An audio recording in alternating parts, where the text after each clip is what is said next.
Fairy Tale episodes 6 through 10. Once again, the humor in this show is spot on. I really like the whole thing with Lucy getting Virgo's key, where it's like they get trapped in like the wind wall, and then Abby's like, "You can use Virgo to dig a tunnel underneath the wind wall and all that," and it's like, oh, Happy had a great idea. It's like, I like the animation. It's slightly better in my opinion than the first 5 episodes, but not quite top tier yet. At least as far as anime goes, it's still better than most of the stuff that comes out of America, my home country.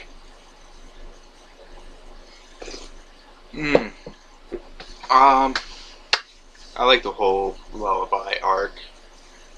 In general, it's a good way to build up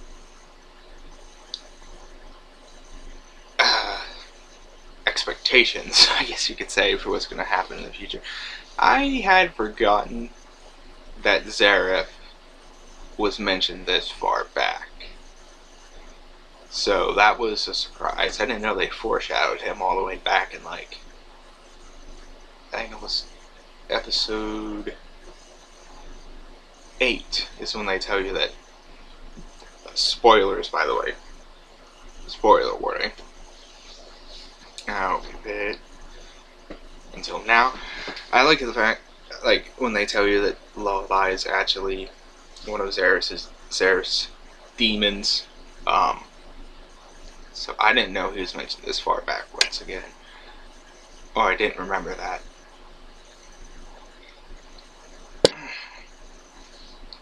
Oh my god! A flashback uses an anime or manga that's not sad and depressing, but about a character using something that was told to them in the past to help them defeat someone. Oh, I wish more animes would do that instead of just using flashbacks to tell the tragic backstory only. I think I'm honestly gonna say it now.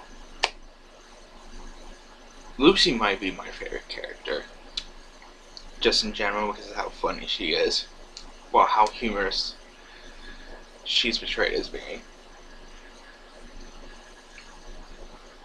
I don't know, we'll see what happens as I go through and see if it changes my mind at all.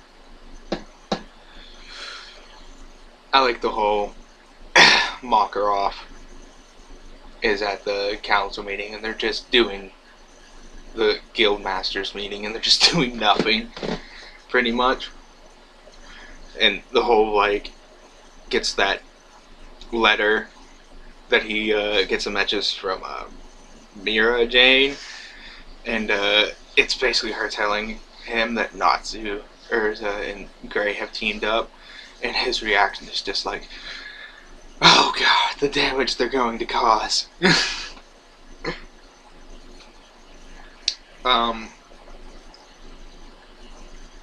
I did like the Shadow Guy's story throughout this.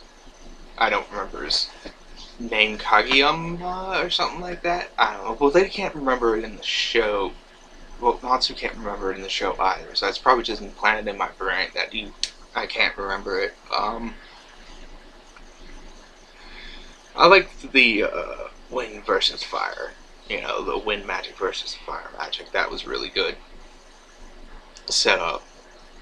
Let's see. And once again, the music in this anime I've always thought was good, but it's only going back through and rewatching it that it made me realize it's not just good, it's great.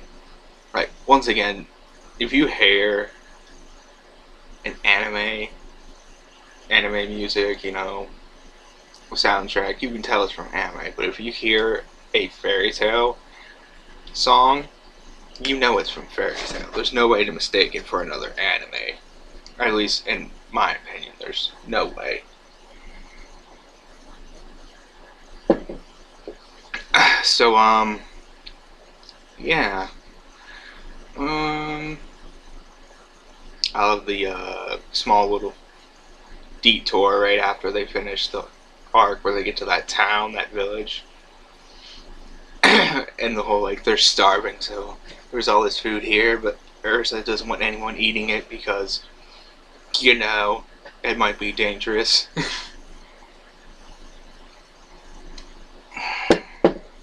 Once again, the humor in this show in the manga is perfect. So they nailed that. I don't have a. What else can I?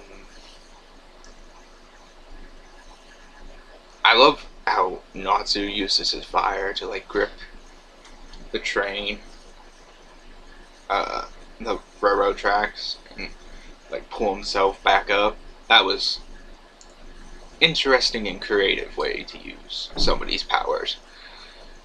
And once again, the whole flashback where he remembers a character from the first like was it the it was the second episode with Mako or however you pronounce it. But anyways, once again solid, and I'm excited to get into episodes 11 to 15, I believe. Yeah. So if you like this video and you want to continue watching my thoughts on going back through and watching Fairy Tail, subscribe if you want. Don't forget to give yourselves a big thumbs up, and bye.